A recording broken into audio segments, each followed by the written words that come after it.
Hi, my name's Talon, or Devlog if you prefer, and I'm making a board game. And right now it sucks. Pretty bad.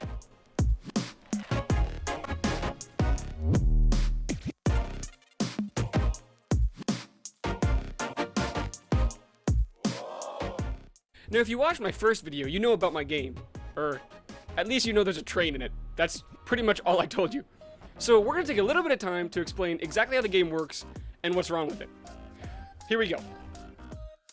This is your train, and that's your furnace, where you burn things. Up here are the tracks, which represent the board of the game. Right here's a penny. It's supposed to represent where our train is, since I just can't make a little train appear out of midair to use, so that's what we're going with right now. Each of these is a station. This is kind of where you'd like deliver passengers. Speaking of passengers, that's the passenger draw pile, and these are your cargo. Every time you pull into a station, you'll draw 2 cargo cards and as many passenger cards as it dictates, which go in each of the spots of your train. Each window represents the spot, so here I am tapping out all the places they could go. Now obviously you wouldn't fill up your train every single time, it just like is kind of the max capacity. So let's take a look at an example of play. Here I just pulled into this station. So what I would do first is draw 2 cargo cards and place them within my train. I'm just putting them in the back here for simplicity's sake. After that, I'll draw a passenger card. Sometimes you'll draw more than one, but in this case I'm just drawing one. Note, here I would normally draw a story card, but since I haven't mapped that out yet, there's really no point. I still have 2 empty spots in the train, but it really doesn't matter. We'll just continue on. So first I would look at this passenger card and see where they want to go. That represents Orion Station, so they're going right there on the board. So what would I do? Well, I'll burn 2 cargo cards in order to move 4 spaces. Note, each cargo card is capable of being burned, so you can move 2. And that's how I would get through that turn. Well, let's look at another example. In this case, I've got 2 passenger cards and no cargo. And each of them wants to go to a different spot. And my train's stuck between 2. So what would I do? Well, burn that guy and go to the station. That's it. Now obviously the problem with this design is that none of my choices feel impactful. Either I'm burning cargo, which is what it's designed for, or I'm burning someone and nothing really happens. Originally I was going to solve this problem by making everything kind of story related. So the way it would work is like, maybe I burned this guy, then his brother shows up for revenge or something. The problem with that though is, it doesn't really add any gameplay, it just uses story instead. And if I really wanted to tell a story without having gameplay, I'd just write a book. And I don't think they give GameCraft rewards for writing books, so I can't really do that. However, while I was in the shower yesterday, I actually came up with an idea to fix this. Eureka! This bit was not worth it. I also forgot a towel. So the idea goes something like this. Every time I burn someone now, I get something called a contraband card. Originally these cards were also going to be related to the story. Maybe I'd get one from somewhere, then I have to deliver it somewhere else, but I no longer can run with that idea. So the way it works is you burn someone, then you get a contraband card and it goes on your train. These can only be delivered to one place, Crinto. Crinto is here on the map. It is kind of the crime capital of the city. Each one of the stations is going to be related to a different element of the city, but I haven't planned out all of them, just Crinto right now. So you deliver the contraband to Crinto, and in exchange, you lose 1 Unity token. I forgot to explain Unity tokens.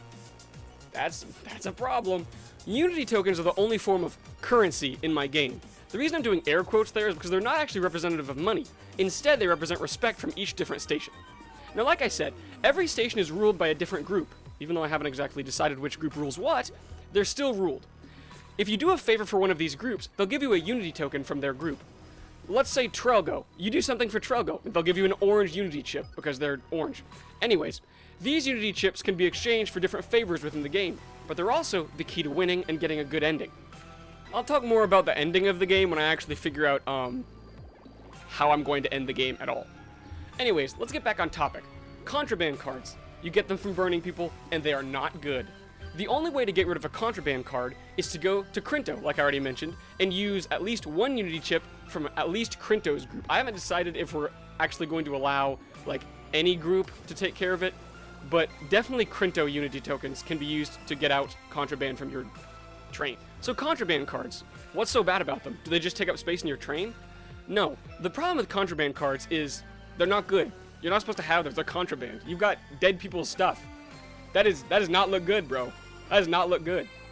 So every now and then, the police are going to come and search your train.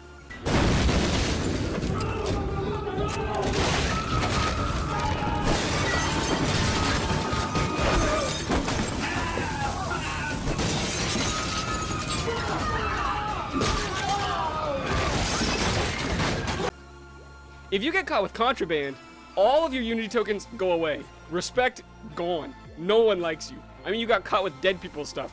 Who would like you after that? Other than Crinto. We're not talking about Crinto.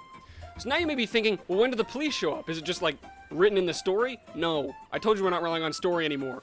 You're gonna roll 2 dice every time you move. Or wait, every time you pull into a station. I don't know. We'll figure that out. We'll get there. My current plan is to have the police show up anytime you roll doubles on these dice. It's definitely random. It doesn't have anything to do with the story, which is kind of a plus at this point, because I'm trying to stay away from relying on the story too much. I am a little worried that it'll almost never happen, though. Maybe like twice a game or something, and you'll never be worried about contraband. To combat this, I don't know what I'm going to do. Maybe I'll switch it so it's just like 1 die, and if you ever roll a 1, then the police show up. But then it might be too frequent, so I don't know how I'm going to solve this problem, but I'll probably solve it eventually. So that's my current idea for kind of revamping my game and making sure there's actual gameplay in there along with the story. I'm not actually sure if it's going to work. I have not playtested at all. But I'll do that. I'll do that eventually. In the coming weeks, I want to make sure that I playtest this and actually make sure it works. That way it's fun and I don't just have kind of another bad game that I've made, like I talked about. Quick editor's note, I am so sorry for the audio in this next clip. In the next video, I also want to make sure I've had some art done by then. That way I can get like a good prototype in. Because, I mean, like playing with these cards that I've got is like fine, but I think having the art on the cards and like having the actual displays that like people will look at when they're actually testing the game for the competition will be way more fun. It'll be way more interesting too. I mean, even if I get a prototype in that's missing components that I later add, at least I'll have something that works, that looks good. If not for me, then at least for these development logs. So I want to get art done. Maybe by the next video, we'll be able to ship a prototype out. That way I'll have something. I probably won't get it until like well after Christmas due to how swamped everything is right now with like the holidays in just a couple weeks. Actually, maybe just 1 week, is it? No, a couple weeks, we're still good. Yeah, so that's what I'm gonna be doing for this next week. Probably in the next log, I'm gonna have a lot of the art done, hopefully. But we'll see. I guess when we get there. For now, thanks for watching. Like and subscribe if you want. Yeah, that's all I got, I think. Bye.